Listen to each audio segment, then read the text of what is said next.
teman-teman semua. Assalamualaikum warahmatullahi wabarakatuh. Salam Om Swastiastu, Namo Buddhaya, Salam Kebajikan. Kami dari kelompok 4 akan mempresentasikan eksplorasi model data sonar.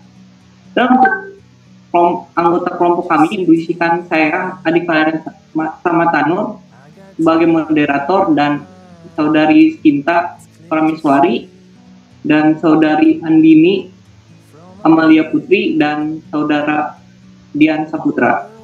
Selanjutnya akan saya berikan penjelasan berikutnya kepada Saudara Sinta. Baik, di sini saya akan menjelaskan mengenai automodel. Automodel adalah ekstensi untuk Rapid Miner Studio yang mempercepat proses pembuatan dan validasi model. Dalam automodel ini memiliki 3 penyelesaian, yakni dengan predict, cluster, dan outliers. Selanjutnya untuk cluster teknik machine learning yang tidak menggunakan label dalam proses analisisnya, atau salah satu metode unsupervised learning yang bertujuan untuk melakukan pengelompokan data berdasarkan kemiripan atau jarak antara data. Oke, di sini kita menggunakan dataset sonar. Dataset sonar ini adalah singkatan dari navigasi suara serta jangkauan dan merupakan teknik yang digunakan untuk berguling.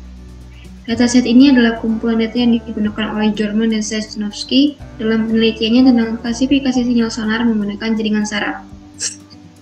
Dataset ini memiliki total 208 sinyal yang masing-masing dijelaskan dengan 60 titik data berbeda yang mewakili amplitude response dari pita frekuensi tertentu.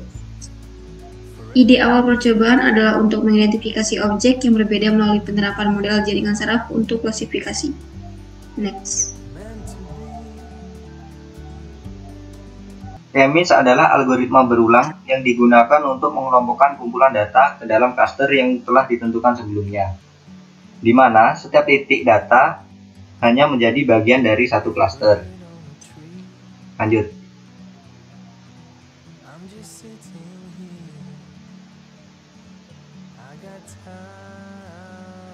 K-means menunjukkan ukuran dari semua yang ditentukan tentang klaster dan kualitasnya.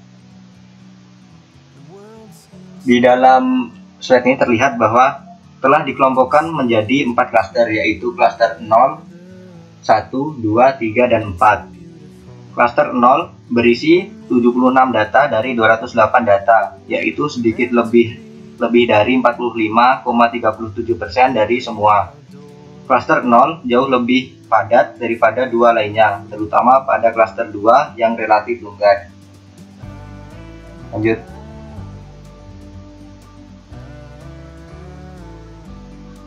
Heatmap. Dalam slide ini terlihat bahwa heatmap dapat kita asumsikan bahwa untuk klaster 2 memiliki cukup banyak atribut yang tinggi. Kemudian dapat kita asumsikan kembali bahwa klaster 0 memiliki atribut dengan intensitas yang memiliki atribut tinggi dan rendah. Kemudian pada klaster 3 memiliki atribut dengan nilai yang paling tinggi karena memiliki warna hijau yang lebih pekat, yang artinya sekitar 150%. Nah, untuk besaran persenannya dapat dilihat bahwa semakin pekat warna menunjukkan semakin besar. Lanjut.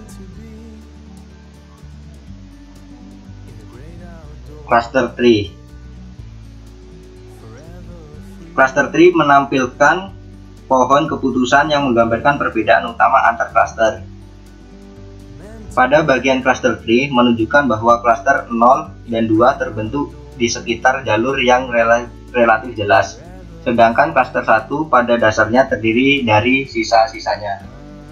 Next. Pada tabel centroid chart dapat dilihat bahwa terdapat 4 cluster, di mana cluster 0 berwarna biru, cluster 1 berwarna hijau tua, cluster 2 berwarna hijau lebih muda, cluster 3 berwarna kuning, dan cluster 4 berwarna merah.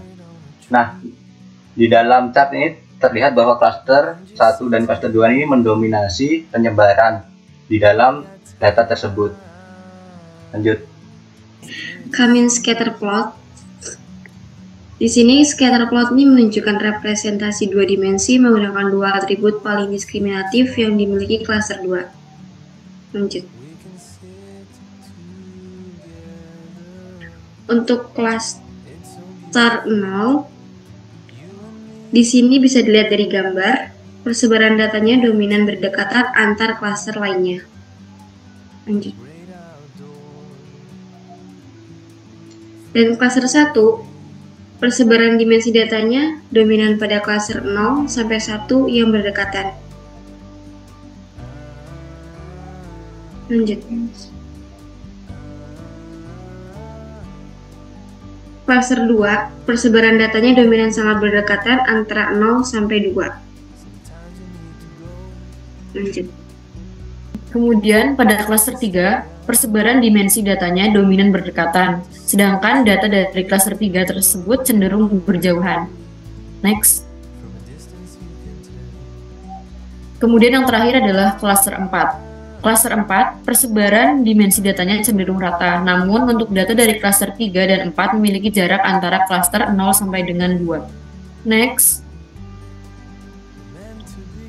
Hemmings cluster data. Cluster data di sini menampilkan tabel dengan data yang atribut klasternya dijadikan sebagai label beserta dengan ID-nya.